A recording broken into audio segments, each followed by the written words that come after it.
Assalamualaikum warahmatullahi wabarakatuh. Sebelumnya perkenalkan saya Zulfia dengan NIM 4012211139. Di sini saya akan membuat video mengenai materi dengan mata kuliah saya, Hukum Humaniter Internasional. Di sini saya akan menjelaskan mengenai objek hukum internasional dan subjek hukum internasional beserta dasar hukumnya. Dalam hukum humaniter internasional, objek dan subjek hukum memiliki peran penting dalam mengatur perilaku selama konflik bersenjata. Berikut penjelasan dari saya mengenai objek dan subjek hukum humaniter internasional. Yang pertama, objek hukum humaniter internasional. Objek hukum humaniter internasional merujuk pada entitas yang berpengaruh dalam konflik bersenjata, yaitu ada objek sipil dan objek human dan objek militer. Yang pertama saya akan menjelaskan mengenai objek sipil. Objek sipil adalah semua benda atau infrastruktur yang tidak digunakan untuk tujuan militer, termasuk bangunan, rumah sakit, sekolah, dan sarana publik lainnya. Menyerang objek sipil dilarang di dalam hukum internasional. Hukum internasional mengamanatkan perlindungan terhadap warga sipil yang tidak terlibat secara langsung dalam konflik.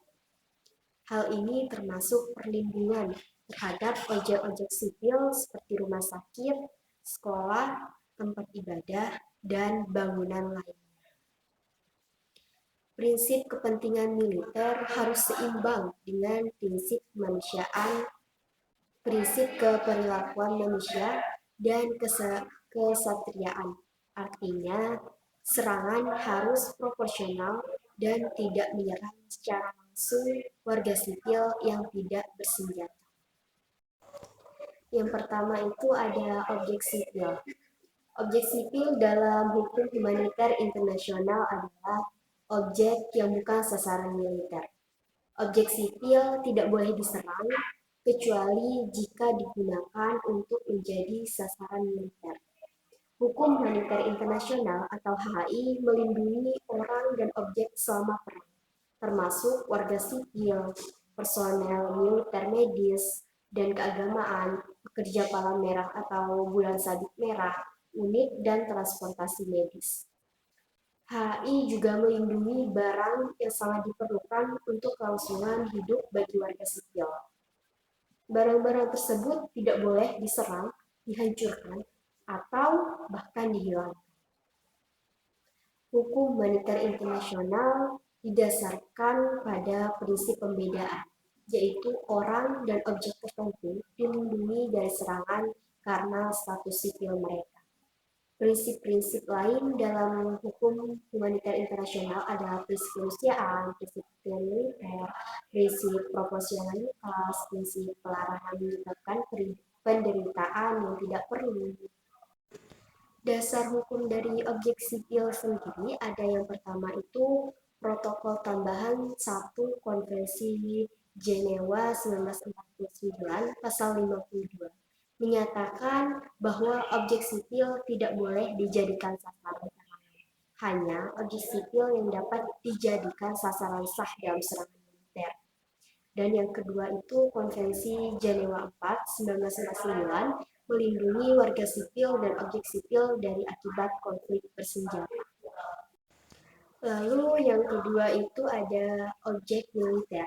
Objek militer dalam hukum humaniter internasional adalah benda-benda yang memiliki kontribusi efektif terhadap aksi militer, penghancuran, perebutan, atau netralisasi sebagian atau seluruh dari objek tersebut dapat memberikan keuntungan militer yang nyata.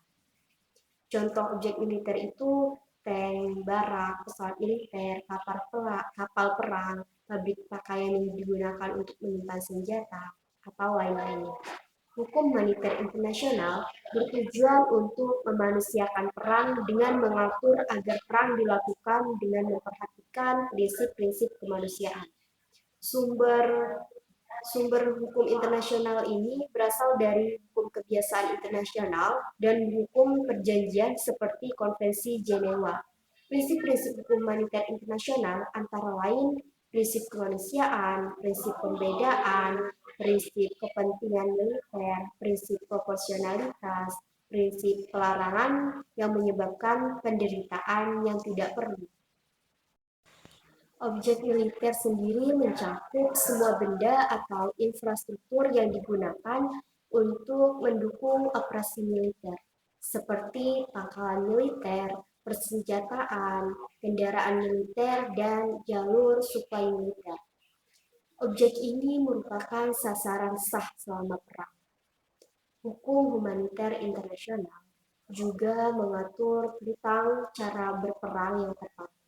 Ini termasuk penggunaan senjata yang proporsional dan tidak menyerang secara tidak perlu objek militer yang tidak berdampak besar pada kepentingan militer.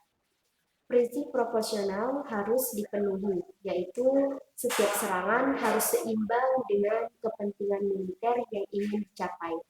Selain itu, prinsip keperilakuan manusia harus diutamakan untuk menghindari kerugian manusia yang tidak perlu. Lalu materi yang kedua itu ada subjek hukum humaniter internasional. Subjek hukum humaniter internasional terdiri dari individu-individu yang terlibat atau terdampak dalam konflik bersenjata, yaitu ada kombatan dan non-kombatan. Yang pertama ada kombatan. Dalam hukum internasional, kombatan adalah anggota angkatan bersenjata yang memiliki hak untuk partisipasi dalam permusuhan. Beberapa hal yang perlu diketahui mengenai kombatan dalam hukum humaniter internasional yaitu yang pertama ada kombatan tidak termasuk personel medis dan keagamaan. Yang kedua, pihak-pihak yang bertikai harus membedakan antara kombatan dan warga sipil. Dan yang ketiga itu ada serangan hanya boleh ditujukan kepada kombatan, bukan kepada warga sipil. Kombatan yang melanggar hukum perang disebut kombatan tidak sah atau kombatan ilegal. Kombatan tidak sah dilindungi oleh Konvensi Jenewa. Hukum humaniter internasional melindungi berbagai orang dan objek selama perang, termasuk warga sipil, personel militer medis, dan keagamaan, serta pekerja palang merah atau bola sabit merah. Sumber hukum humaniter hukum internasional adalah hukum kebiasaan internasional yang berupa perjanjian dan konvensi Jenewa. Kombatan adalah anggota angkatan bersenjata dari pihak yang bertikai yang memiliki hak untuk secara langsung berpartisipasi dalam permusuhan. Mereka dapat diserang, tetapi juga memiliki hak untuk diperlakukan sesuai dengan hukum internasional jika tertangkap ataupun menjadi tawanan perang. Dasar hukum dari kombatan itu ada Konvensi Jenewa 3 1949 tentang perlakuan terhadap tawanan perang melindungi hak-hak kombatan yang tertangkap.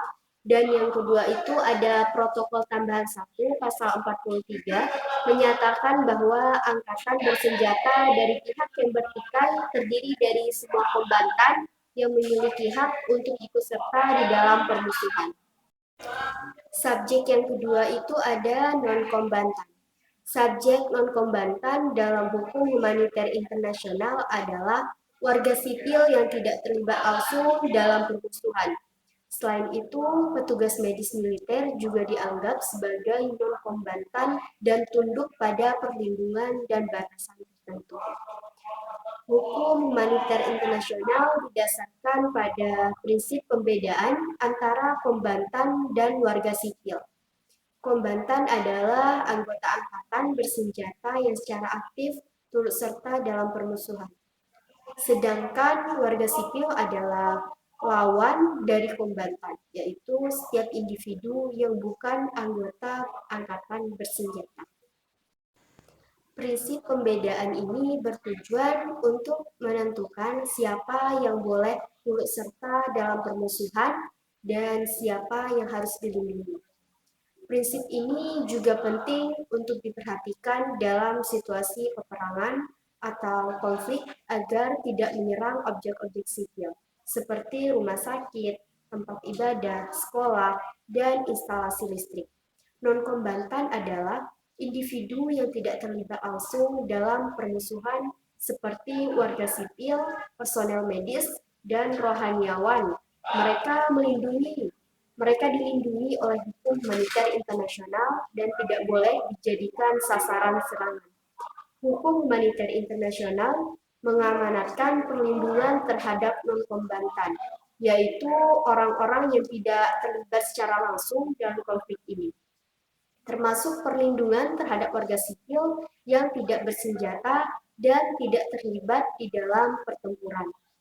Prinsip keperilakuan manusia harus diutamakan untuk menghindari kerugian manusia yang tidak perlu. Non-kombatan harus dijauhkan dari arena pertempuran dan korban luka harus diusahakan seminimal mungkin. Dasar hukum dari non-kombatan ini yang pertama ada Konvensi Jenewa 4, 1949, yaitu melindungi warga sipil dari konflik bersenjata, baik yang berada di wilayah musuh maupun di wilayah penduduk. Dan yang kedua itu ada Protokol Tambahan 1, Pasal 51, yaitu melarang serangan langsung terhadap warga sipil. Dengan demikian, hukum humaniter internasional memiliki peran yang sangat penting dalam mengatur konflik bersenjata dan melindungi warga sipil serta objek sipil dari dampak negatif konflik. Prinsip-prinsip seperti keperilakuan manusia, proporsionalitas, dan kepentingan militer itu harus dipenuhi untuk menjaga kemanusiaan dan mengurangi dampak dari konflik. Sekian video singkat dari saya, kurang dan lebihnya saya mohon maaf. Saya akhiri. Wassalamualaikum warahmatullahi wabarakatuh.